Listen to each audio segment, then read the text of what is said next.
Hey, what's up everybody? I'm Luke. And I'm Jacob. Welcome to CoffeeShop Conversations. CoffeeShop Conversations takes a journey into the lives of everyday people who make significant but yet uncelebrated and unrecognized contributions to humanity. At the coffee shop, we're going to introduce you to some of the most amazing people who do great things in this community and around the world. Before you finish checking us out, please hit the subscribe below because you don't want to miss a thing.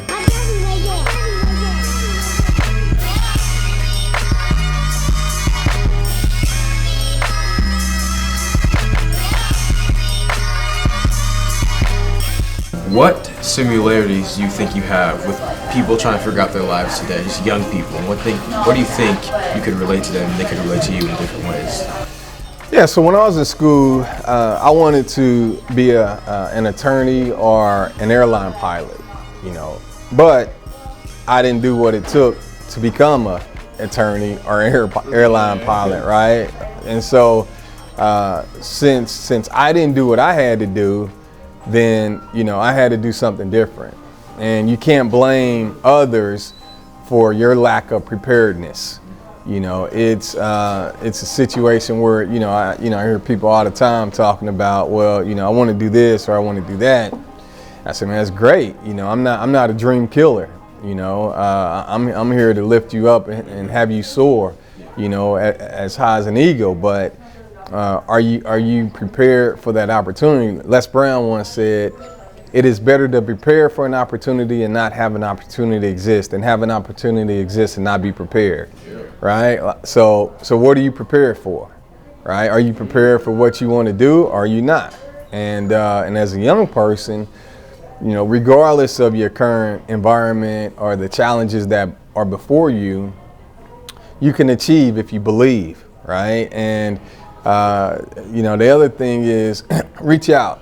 There are people that want to help you, and want to see you succeed. I read a story here recently where it was a young man in Indianapolis, Indiana. He wore a hat to school, and the teachers told him, take your hat off. Well, you can't wear hats in school.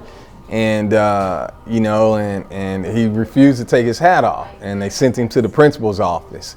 And he was in the principal's office, they called his mother or whatever, said we got problems. And so the principal came in, and a kid was a kid of color. His principal just so happened, and thank the good Lord in this case, was a man of color, came in and said, what's going on? And basically he had a bad haircut. And back to you guys' point, the pressures of being a teenager, he was embarrassed about his haircut and felt like people would make fun of him. So the principal, instead of suspending him because he was being rebellious and figured out, hey, let's figure out what's going on here. The principal went home, got his clippers, trimmed him up, lined him up, and the boy went back to class. Right? That's a situation of two things. One, an adult taking the time to sort of problem solve, and the pressures that are going on with students that we think are trivia. Boy, going to school, right? Don't nobody care how you look. Yeah. Well, in this case, it mattered to him. And he went from being either in school suspension, which, I've had plenty of days of, to maybe even expelled, right? Out of school suspension. Which I probably had more days of out of school suspension than I did in school suspension. So I've been there for both of them, and I'm not proud of it, but that's part of, I've had many situations growing up, again, where I just have to say, but for the grace of the good Lord, I would not be here today. Yeah, so we all kind of have like role models that we look up to. What were some of your role models as you kind of transition from being a teenager, kind of adult? Who did you kind of model? Yeah, so what I ended up doing was basically creating a village around me, and so it may not have been one individual person. But it was a village, and again, let me be clear. I've never questioned whether I was ever loved or not. Never that. But I think life is a journey, right? And it's full of different seasons, and people come and go, you know. And even today, you know, I have mentors and I have people that wrap their arms around me, even as a grown man that's successful in business. You know, and when you have people that are willing to invest in you as a person, you know, that's a game changer. You know, and so, you know, I guess just to again to answer your question, you know, I can't.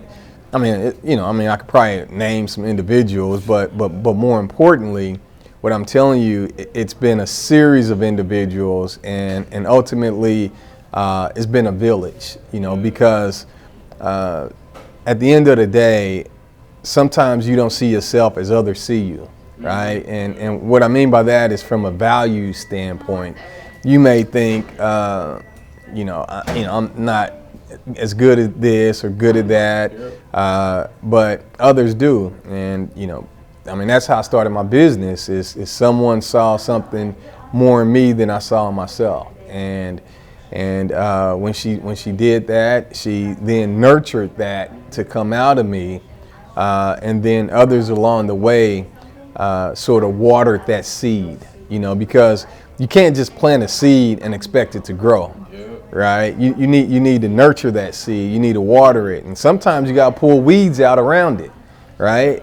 Because those weeds that choke out that seed, and those weeds could be people, right?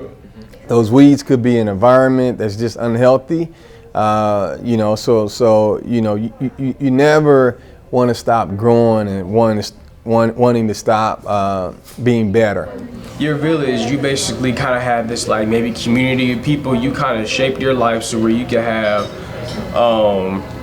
kind of the right people. You surround yourself with the right people, the right influencers maybe. That's just kind of how you did that.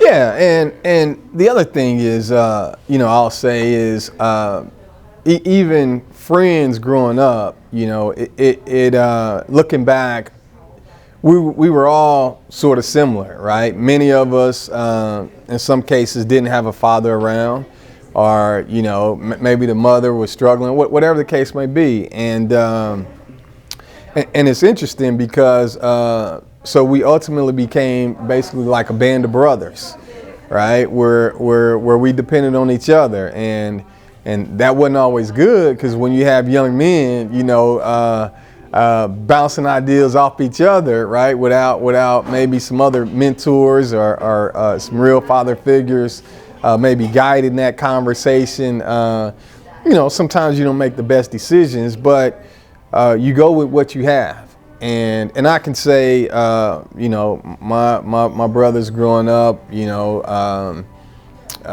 we're all good dudes, and you know, and they all wanted to do better, but, you know, we all struggled out to try to figure out how to do better.